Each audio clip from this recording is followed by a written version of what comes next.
ഗത്യന്തരമില്ലാതെ America ഒടുവിൽ ഇറാനെതിരെ UN-ൽ പ്രമേയം അവതരിപ്പിക്കാൻ വേണ്ടി തീരുമാനിച്ചു.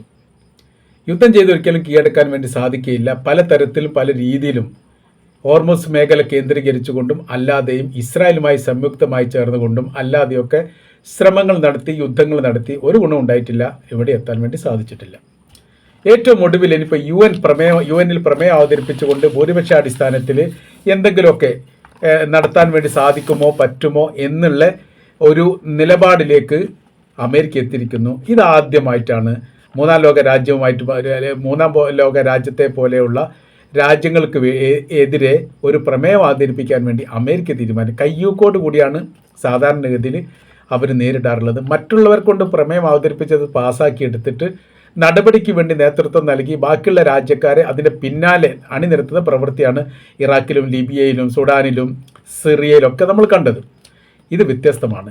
ബഹ്റൈൻ, ഖത്തർ, UAE ഇവരെല്ലാം അമേരിക്ക സംയുക്തമായി ചേർന്നുകൊണ്ടാണ് പ്രമേയം അവതരിപ്പിക്കുന്നത്. എന്തൊക്കെയാണ് പ്രമേയത്തിൽ പറയുന്നത് നമുക്ക് നോക്കാം. പരാതി പറയുന്നത് എങ്ങനെയാണ്? ഹോർമുസിൽ ഇറാൻ്റെ ആക്രമണം, ആ മേഖല സ്വതന്ത്രമാക്കാൻ വേണ്ടി ആക്രമണം തുടരുന്നുണ്ട്. പിന്നെ കടലിൽ മൈനുകൾ സ്ഥാപിച്ചിട്ടുണ്ട്, അതിപ്പോൾ സ്ഥാപിച്ചുകൊണ്ടിരിക്കുന്നു. അനധികൃത ടോള് ഈടാക്കുന്നു, അന്താരാഷ്ട്ര കപ്പൽ ഗതാഗതം തടസ്സപ്പെടുത്തുന്നു. ഇത്തരം പ്രവൃത്തിയാണ് കാര്യമായിട്ട് ചെയ്യുന്നത്. അതിനെന്ത് ചെയ്യണം? അതിനാൽ അത് പ്രമേയത്തിൻ്റെ അടിഭാഗത്ത് പറയാം. അതിനാൽ ഇറാൻ ഉടൻ തന്നെ ആക്രമണം നിർത്തിവെപ്പിക്കാൻ വേണ്ടിയിട്ട് ഈ പ്രമേയം അവതരിപ്പിക്കുന്നു. അത് പാസ്സാക്കി എടുക്കണം എന്നുള്ളതാണ്. കടലിലെ മൈനുകൾ, അതിൻ്റെ വിവരങ്ങൾ പുറത്തു വിടണം. മൈനുകളൊക്കെ ഒഴിവാക്കിയിട്ടുണ്ട്, അവിടെ മൈനുകൾ കാര്യങ്ങളൊന്നുമില്ല, ഞങ്ങൾക്കതെല്ലാം പിടിച്ചെടുക്കാൻ വേണ്ടി സാധിച്ചിട്ടുണ്ട് എന്നാണ് ഇന്നലെ വരെ യഥാർത്ഥത്തിൽ അമേരിക്ക പറഞ്ഞത്. ഇപ്പോൾ അമേരിക്ക പറയുന്നത് എങ്ങനെ? കടലിൽ മൈനുകളിൽ സ്ഥാപിക്കപ്പെട്ട വിവരം പുറത്തുവിടണം. ഏത് മേഖലയിൽ എങ്ങനെയൊക്കെയാണ് സ്ഥാപിച്ചത് വിവരം പുറത്തു വിടണം. പുറത്ത് വിട്ട് കഴിഞ്ഞാൽ പിന്നെ നമുക്ക് എടുത്ത് മാറ്റാം. അതിന് ഇറാൻ വിവരം പുറത്തു വിടണം. പിന്നീട് ഹോർമുസിലെ ഗതാഗതം ഉറപ്പാക്കണം. അഥവാ ഇറാൻ അവിടെ തടയാൻ വേണ്ടി പാടില്ല, അത് സ്വതന്ത്ര പാതയായിട്ട് പ്രഖ്യാപിക്കണം എന്ന തരത്തിലാണ് അതിൽ പറയുന്നത്. അനുസരിക്കാത്ത പക്ഷം ഉപരോധം പരിഗണിക്കണം. ഇത് അനുസരിക്കുന്നില്ലെങ്കിൽ UN-ന്റെ നേതൃത്വത്തിൽ അമേരിക്ക ഏതായാലും ഉപരോധമുണ്ട്. 40-45 കൊല്ലമായിട്ട് ഉപരോധത്തിലാണ് ഇറാൻ എന്ന് പറഞ്ഞാൽ ഇനി അത് പോരാ, UN പ്രത്യേകമായിരിക്കുന്ന ഒരു ഉപരോധം കൊണ്ടുവരണം. ഉപരോധം കൊണ്ടുവന്നാൽ മറ്റു ലോക രാജ്യങ്ങൾ ഇങ്ങോട്ട് ഇറക്കുമതി ചെയ്യുക, കയറ്റുമതി ചെയ്യുക, വിനിമയം നടത്തുക, ഈ പ്രവൃത്തികളൊക്കെ നിന്നുപോകും. ഇറാൻ പെട്രോളിയം വിൽക്കുന്നതുമായിട്ട് ബന്ധപ്പെട്ട വിഷയത്തിൽ അങ്ങനെ വരും. ചൈനയ്ക്ക് പെട്രോളിയം വാങ്ങാൻ വേണ്ടി പറ്റില്ല, റഷ്യക്ക് വാങ്ങാൻ വേണ്ടി പറ്റില്ല, മറ്റു ലോക രാജ്യങ്ങൾക്ക് വിൽക്കാൻ വേണ്ടി പറ്റില്ല. ആ തരത്തിലേക്ക് ഓട്ടോമാറ്റിക്കായിട്ട് തന്നെ ഇറാൻ മാറും. അതുകൊണ്ട് UN പ്രമേയം വേണം എന്നുള്ളതാണ്. ഇത് അവതരിപ്പിക്കുമ്പോൾ ഇറാൻ പറയുന്നത് അതിനൊരു മറുപടി പറയുന്നുണ്ട്. ഈ വിഷയമായിട്ട് ബന്ധപ്പെട്ട് ഈ കാര്യങ്ങളൊക്കെ അറിഞ്ഞതിന് ശേഷം ഇറാൻ പറയുന്ന മറുപടി, അമേരിക്കയും ഇസ്രായേലും ഭീകരതയെ മറക്കാനുള്ള രാഷ്ട്രീയ നീക്കമാണ് ഇതുകൊണ്ട് ഉണ്ടാക്കുന്നത്. അപ്പോൾ ഞങ്ങൾ സത്യസന്ധന്മാരാണ്, ഞങ്ങൾ പ്രശ്നങ്ങളൊന്നും ഉണ്ടാക്കാത്തവരാണ് എന്ന് പറഞ്ഞ് സ്ഥാപിച്ചെടുക്കുക. എല്ലാ കാലത്തും അമേരിക്ക ആ പ്രവൃത്തികളൊക്കെ ചെയ്യാറുണ്ട്. ആ കാര്യത്തിന് വേണ്ടിയിട്ട് ഈ പരിപാടി ചെയ്യുകയാണ്. അതിന് എന്ത് ചെയ്യണം? ഈ പറയപ്പെട്ട കാര്യങ്ങളൊക്കെ പരിഗണിക്കാവുന്നതേ ഉള്ളൂ. ആ പരിഗണിക്കാൻ വേണ്ടി ചെയ്യേണ്ട പ്രധാനമായിരിക്കുന്ന പ്രവൃത്തി ഇറാനൊരു തുടർച്ചയായിട്ട് പറയുന്നത് എങ്ങനെയാണ്? ആദ്യം യുദ്ധവും ഉപരോധവും അവസാനിപ്പിക്കുക. ഹോർമുസുമായിട്ട് ബന്ധപ്പെട്ട കാര്യത്തെക്കുറിച്ച് രണ്ടാമത് ചർച്ച ചെയ്യാവുന്നതാണ്. അപ്പോൾ അവരാ പ്രവൃത്തി ചെയ്യാതെ അവർ യുദ്ധത്തിൻ്റെ പക്ഷം തന്നെ നിന്നുകൊണ്ട് സംസാരിക്കുന്നത് ഉചിതമായിരിക്കുന്ന കാര്യമല്ല. അപ്പോൾ ഇതിൻ്റെ മറ്റൊരു വേർഷൻ എങ്ങനെ വരും എന്നതിനെക്കുറിച്ചുള്ള അഭിപ്രായങ്ങളൊക്കെ പറയുന്നുണ്ട്. അഥവാ UN-ൽ പ്രമേയം അവതരിപ്പിച്ചാൽ എന്തൊക്കെയാണ് ഉണ്ടാവുക സ്ഥിതികൾ, കാര്യങ്ങളൊക്കെ എന്തൊക്കെയാണ് എന്നുള്ളത് നമ്മൾ നോക്കാം. 1948 ശേഷം security council, general assembly, human right council എന്നീ 3 വ്യത്യസ്ത ഡിപ്പാർട്ട്മെൻറ്റുകൾ, UN പ്രവർത്തിക്കുന്ന ഡിപ്പാർട്ട്മെൻറ്റിൽ 100-ലധികം പ്രമേയങ്ങൾ അവതരിപ്പിച്ചിട്ടുണ്ട് ഇസ്രായേലിനെതിരെ. 1948 ശേഷമുള്ള കഥയാണ് പറയുന്നത്. പ്രമേയം എന്ന് പറയുന്നത് ഇറാനെ മാത്രം ബാധിക്കുന്ന വിഷയമല്ല. ഇതിന് മുൻപ് ആരൊക്കെ പ്രമേയം അവതരിപ്പിച്ചിട്ടുണ്ട്, ആർക്കൊക്കെ അവതരിപ്പിച്ചിട്ടുണ്ട്, എന്തൊക്കെ ആ സംഭവങ്ങൾ നടന്നത് എന്നൊക്കെ പരിശോധിക്കല്ലോ.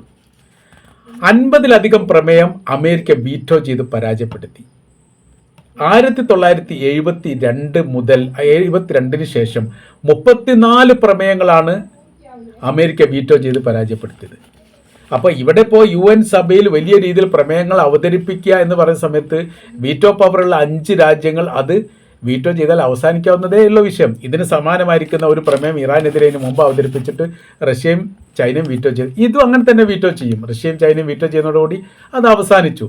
അപ്പോൾ വീറ്റോ ചെയ്യാൻ വേണ്ടി ഒരു പ്രമേയം അവതരിപ്പിക്കുക എന്നുള്ളത് മാത്രമേ ഇതുകൊണ്ട് ഉദ്ദേശിക്കുന്നുള്ളൂ. ലക്ഷ്യത്തിലെത്താൻ വേണ്ടിയൊന്നും ഇത് സാധിക്കുകയില്ല എന്നുള്ളതാണ് അമേരിക്കയുടെ ഇറാൻ്റെ പക്ഷം. ഇനി വീറ്റോ ചെയ്യാത്ത പ്രമേയങ്ങളുണ്ടോ? ഉണ്ട്. അങ്ങനെ അവതരിപ്പിച്ച് പാസ്സായിരിക്കുന്ന പ്രമേയവുമായിട്ട് ബന്ധപ്പെട്ട് ഇസ്രായേലിനെതിരെയുള്ളതാണ്. പാസ്സാക്കപ്പെട്ട പ്രമേയത്തിനെതിരെ എന്തെങ്കിലും നടപടി സ്വീകരിച്ചിട്ടുണ്ടോ?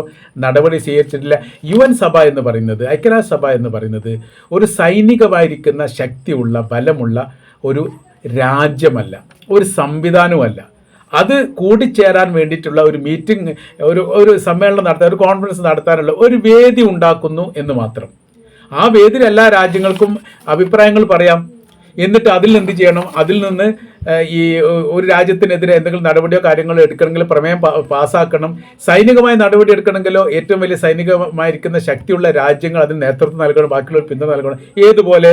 ഇറാഖുമായിട്ട് ബന്ധപ്പെട്ട വിഷയം പോലെ. ഇറാഖിനെ സപ്പോർട്ട് ചെയ്യാൻ അന്ന് റഷ്യയും ചൈനയും പോലും ഇല്ലായിരുന്നു. കാര്യം ഇറാഖുമായിട്ടല്ലായിരുന്നു ചൈനക്കും റഷ്യക്കും ബന്ധം, ഇറാനുമായിട്ടായിരുന്നു ബന്ധം. അപ്പോൾ അതുകൊണ്ട് സപ്പോർട്ട് ചെയ്യാനുണ്ടായിട്ടില്ല. 32ഓളം രാജ്യങ്ങൾ അമേരിക്കയോടൊപ്പം ചേർന്നതുകൊണ്ട് ഈ ഇറാഖിലെ സദാം ഹുസൈനെതിരെ യുദ്ധപ്രഖ്യാപനം നടത്തി. അത് ജൂനിയർ ജോർജ് ബുഷുള്ള കാലത്താണ്. പിന്നെ അതിനുശേഷമുള്ള കാര്യങ്ങളൊക്കെ നമുക്കറിയാം. അത് UN പ്രമേയത്തിൻ്റെ ഭാഗമായിട്ടുണ്ടായതാണ്. പിന്തുണക്കാൻ, ഈ വീറ്റോ ചെയ്ത് പരാജയപ്പെടുത്താൻ വേണ്ടി ആരും മുന്നോട്ട് വന്നിട്ടില്ല. മുന്നോട്ട് വരേണ്ട രാജ്യങ്ങളുമായിട്ട് സദാം ഹുസൈൻ അല്ലെങ്കിൽ ഇറാഖ് ബന്ധം ഉണ്ടാക്കിയിട്ടില്ല. ഇറാൻ അങ്ങനെയല്ല, ബന്ധങ്ങളുണ്ട്. അതുകൊണ്ട് ഈ നമ്മൾ പറയുന്നത് പാസ്സായിരിക്കുന്ന പ്രമേയങ്ങളുമായിട്ട് നടപടി, അതിൽ യാതൊരു നടപടി സ്വീകരിച്ചിട്ടില്ല. നടപടി സ്വീകരിക്കേണ്ട ഈ പറയപ്പെട്ട അമേരിക്കയായിട്ട് ബന്ധപ്പെട്ട ഒരു നടപടി ഇസ്രായേൽ നടപടി സ്വീകരിക്കാൻ വേണ്ടി വരുമോ? ഒരിക്കലും വരില്ല. കിഴക്കൻ ജെറുസലേം, വെസ്റ്റ് ബാങ്ക്, ഗാസ ഈ വിഷയവുമായിട്ട് ബന്ധപ്പെട്ട് വ്യത്യസ്ത തലത്തിൽ പ്രമേയം അവതരിപ്പിച്ചിട്ടുണ്ട്. ഈ മേഖലയിലെല്ലാം രൂക്ഷമായിരിക്കുന്ന പ്രശ്നങ്ങൾ ഇസ്രായേൽ ഉണ്ടാക്കുകയും ചെയ്തിട്ടുണ്ട്. കിഴക്കൻ ജെറുസലേമുമായിട്ട് എല്ലാ കാലത്തും സംഘർഷമാണ്. പാലസ്തീനുകളെ വെടിവെച്ച് കൊല്ലുന്നതുമായി ബന്ധപ്പെട്ട പ്രശ്നം, അവരുടെ സെറ്റിൽമെൻറ്റുകൾ, വീടുകൾ ഈ സെറ്റിൽമെൻറ്റുമായിട്ട് ബന്ധപ്പെട്ട കാര്യങ്ങൾ, അതായത് പാലസ്തീനികൾ താമസിക്കുന്ന ഇടത്തിലേക്ക് കൂട്ടമായ രീതിയിൽ ജൂത വിഭാഗത്തിൽപ്പെട്ട ആളുകൾ വന്നിട്ട് അവർ വീട് കയ്യേറുക, കൊള്ളസംഘം പോലെ കയ്യേറുക എന്നൊക്കെയാണ് പരാമർശം. അങ്ങനെ ഉണ്ടോ ഇല്ലെന്നൊന്നും അറിയില്ല. ഏതാണെങ്കിലും കയ്യേറി കഴിഞ്ഞാലോ അപ്പോൾ പിന്നെ പ്രശ്നങ്ങളായി, അങ്ങോട്ടും ഇങ്ങോട്ടും പ്രശ്നങ്ങൾ. ഒരു വീട്, നമ്മൾ സ്വന്തം വീട് കുറച്ച് ആൾക്കാർ വന്നിട്ട് കയ്യേറാൻ വന്നാൽ എന്തായിരിക്കും സ്ഥിതി? അതിനനുസരിച്ചുള്ള അങ്ങോട്ടും ഇങ്ങോട്ടും പ്രശ്ന കാര്യങ്ങളൊക്കെ ഉണ്ടാവും. പക്ഷെ പ്രശ്നം ഉണ്ടാവുന്നല്ലാതെ മറ്റൊരു ഒഴിഞ്ഞു പോവില്ല. അവർക്ക് നിയമ സംരക്ഷണം കിട്ടും, പോലീസ് സംരക്ഷണം കിട്ടും, സൈനിക സംരക്ഷണം കിട്ടും. അതിന് പുറമെ ഇത്തരം സെറ്റിൽമെൻറ്റുകൾ പിടിച്ചെടുക്കാൻ എത്തപ്പെടുന്ന വിഭാഗങ്ങൾക്ക് സുരക്ഷയ്ക്ക് വേണ്ടിയിട്ട് ആയുധം ഉപയോഗിക്കാനുള്ള അനുമതിയും ഇസ്രായേൽ സർക്കാർ നൽകിയിട്ടുണ്ട്. അങ്ങനെ ആ സമയത്ത് ആയുധമുള്ളവരും ആയുധമില്ലാത്തവരും തമ്മിൽ അങ്ങോട്ടും ഇങ്ങോട്ടും പ്രശ്നം ഉണ്ടാകുന്ന സമയത്ത് ആര് ജയിക്കും നമുക്ക് ഊഹിക്കാവുന്നേ ഉള്ളൂ. സെറ്റിൽമെൻറ്റുകൾ പിടിച്ചെടുത്തുകൊണ്ട് പാലസ്തീനികളെ അവിടെ നിന്ന് കുടിയിറക്കി കഴിഞ്ഞാൽ പിന്നീട് അവർ വീടില്ലാത്തവരായി, പിന്നീട് അവർ ടെൻറ്റുകളെ ആശ്രയിക്കുന്നു, അതല്ലെങ്കിൽ വേറെ ഏതെങ്കിലും പീഡികത്തിണ്ണയിൽ കിടന്നുറങ്ങേണ്ട സ്ഥിതി വരുന്നു. ഈ ഒരു സാഹചര്യങ്ങൾ വർഷങ്ങൾക്ക് മുമ്പേ ഉണ്ട്. 1948 ശേഷം ഒരു ഘട്ടം കഴിഞ്ഞ് പിന്നെ 1972 ശേഷം 1976 അറബ് ഇസ്രായേൽ യുദ്ധത്തിന് ശേഷം ഘട്ടമൊക്കെ ഇങ്ങനെ പറയുന്നു. ഇപ്പോൾ പ്രശ്നങ്ങൾ ഈ സങ്കീർണമായിരിക്കുന്ന വിഷയത്തിൻ്റെ തുടക്കം കുറിച്ചത് 2023 ഒക്ടോബർ മാസം 7-ാം തീയതിയാണ്. ഹമാസ് ഇസ്രായേലിനെ ആക്രമിച്ചതുമായിട്ട് ബന്ധപ്പെട്ടതിന് ശേഷമാണ് രണ്ടാം ഘട്ടത്തിൽ ഏറെക്കുറെ അവസാന ഘട്ടത്തിൽ ആ പ്രശ്നങ്ങൾ വരുന്നത് എന്ന് ചുരുക്കം. അപ്പോൾ ഈ മേഖല കേന്ദ്രീകരിച്ചുകൊണ്ട് പല ഘട്ടങ്ങളിലും പല തരത്തിലും പ്രമേയം അവതരിപ്പിച്ചിട്ടുണ്ടെങ്കിലും എവിടെ എത്തിക്കാൻ വേണ്ടി സാധിച്ചിട്ടില്ല. ഇനി ഏറ്റവും ലാസ്റ്റ് നമ്മൾ നോക്കാം. ബ്രിട്ടൻ അടക്കമുള്ള ഏകദേശം 160ഓളം രാജ്യങ്ങൾ പാലസ്തീനെ രാഷ്ട്രമായിട്ട് പ്രഖ്യാപിച്ചു. നമ്മൾ ഇതിൻ്റെ ഇടയിലൊക്കെ കാണുകയും കേൾക്കുകയും ചെയ്തതാണ്. 160ഓളം രാജ്യങ്ങൾ. പക്ഷേ അത് രാഷ്ട്രമായിട്ടില്ല. ഇറാൻ ആ സമയത്ത് പറഞ്ഞിരിക്കുന്ന ഒരു കാര്യമുണ്ട്, രാഷ്ട്രപ്രഖ്യാപനം നടത്തുന്നതൊക്കെ വെറുതെയാണ്, ഒരു കാര്യമില്ല. പത്രത്തിൽ പ്രാധാന്യമായിരിക്കുന്ന ഒരു റിപ്പോർട്ട് അന്നത്തെ ദിവസം വരും, അതല്ലെങ്കിൽ ചാനലിൽ ചിലപ്പോൾ ചർച്ചാ കാര്യങ്ങളൊക്കെ വരും, 1-2 ദിവസം നീണ്ടു നിൽക്കും. തൊട്ടടുത്ത അയൽ രാജ്യങ്ങൾ നിങ്ങളെ വിളിച്ചിങ്ങനെ അഭിനന്ദിക്കും, അതുമല്ല അത് അവസാനിച്ചു. ഇസ്രായേലിൽ നിന്ന് സ്വാതന്ത്ര്യം കിട്ടണമെങ്കിൽ, അമേരിക്കയുടെ നിന്ന് സ്വാതന്ത്ര്യം കിട്ടണമെങ്കിൽ യുദ്ധം ചെയ്യുക തന്നെ വേണം. മഹാത്മാഗാന്ധി പറഞ്ഞത് അങ്ങനെ തന്നെയാണ്, നെൽസൺ മണ്ടേല പറഞ്ഞത് അങ്ങനെ തന്നെയാണ്. ആഫ്രിക്ക സ്വതന്ത്രമായതും ഇന്ത്യ സ്വതന്ത്രമായതും സമാധാനമായിരിക്കുന്ന സംഭാഷണത്തിലൂടെയല്ല, നേർക്കുനേരെ ഏറ്റുമുട്ടലിലൂടെയാണ്. അതിൻ്റെ ഒരാവശ്യം അങ്ങനെ ഉണ്ടെങ്കിൽ മാത്രമേ സ്വാതന്ത്ര്യമാവുന്ന ഇറാൻ്റെ പക്ഷം ആ രീതിയിലേക്ക് മടങ്ങണമെന്നില്ല. അപ്പം നമ്മൾ പറഞ്ഞു വരുന്ന വിഷയം എന്ന് പറഞ്ഞാൽ, പ്രമേയം അമേരിക്ക അവതരിപ്പിച്ചതുകൊണ്ട് എവിടെ എത്താൻ പോകുന്നില്ല. വീറ്റോ ചെയ്യും റഷ്യയും ചൈനയും. അത് ഒരു വശം. ഇനി അങ്ങോട്ട് പാസ്സായി കഴിഞ്ഞാണെങ്കിൽ തന്നെ ഇത് നടപ്പിലാക്കുക എന്ന് പറഞ്ഞാൽ അമേരിക്ക നടപ്പിലാക്കണം. അമേരിക്ക ഇപ്പോൾ എത്ര മാസമായി 2 മാസമായി ഇപ്പോൾ നടപ്പിലാക്കുന്നു. ഈ ഹോർമുസ് കടലുമായിട്ട് ബന്ധപ്പെട്ട് അവരുടെ അധീശത്വം ഉണ്ടാകാൻ വേണ്ടി നടന്നിട്ടില്ല. വേറെ ഏതെങ്കിലും രാജ്യത്തിൽ ഇത് പിന്തുണച്ചോ? ആരും പിന്തുണച്ചിട്ടില്ല. ഒരു ഇസ്രായേൽ അല്ലാത്ത മറ്റൊരു രാജ്യവും ഇറാനെതിരെയുള്ള യുദ്ധത്തിന് ഒരു പ്രമേയം പാസ്സാക്കിയിട്ടില്ല, അല്ലെങ്കിൽ ഒരു പിന്തുണയും പറഞ്ഞിട്ടില്ല. ഒറ്റപ്പെട്ടു പോയ രീതിയാണ് അമേരിക്ക യഥാർത്ഥത്തിൽ ഉള്ളത് എന്ന് ചുരുക്കം. നമ്മൾ പറഞ്ഞിരുന്ന വിഷയം, ഏത് തന്നെ ഈ UN സഭയിലേക്ക് അമേരിക്ക എന്ന് പറഞ്ഞ രാജ്യത്തെ കൊണ്ടുവരാനെങ്കിലും ഇറാൻ സാധിച്ചു എന്നുള്ളത് ഇറാൻ്റെ ഈ മേഖലയിലുള്ള ഏറ്റവും വലിയ വിജയമായിട്ട് തന്നെയാണ് നമ്മൾക്ക് പരിഗണിക്കാൻ വേണ്ടിയിട്ട് സാധിക്കുന്നത്.